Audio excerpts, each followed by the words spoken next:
এইভাবে প্লাস্টিকের দড়ি বানিয়ে শিং মাছের পুকুরের শ্যাওলা পরিষ্কার করা হয়।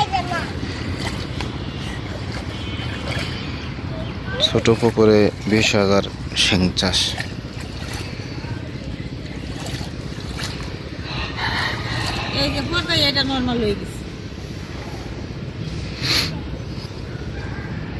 সাদাটা এমন লাগবো।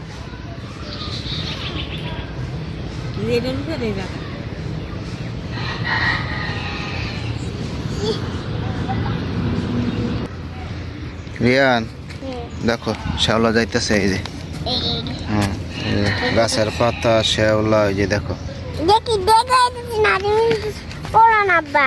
এই যে এভাবে দড়ি বানায়া, এই যে দেখো এই যে প্লাস্টিকের দড়ি বানাইছি, এই যে শ্যাওলা টান দিছি, খুব সুন্দরভাবে সব ময়লা পুকুর থেকে বের হয়ে আসতেছে দেখো।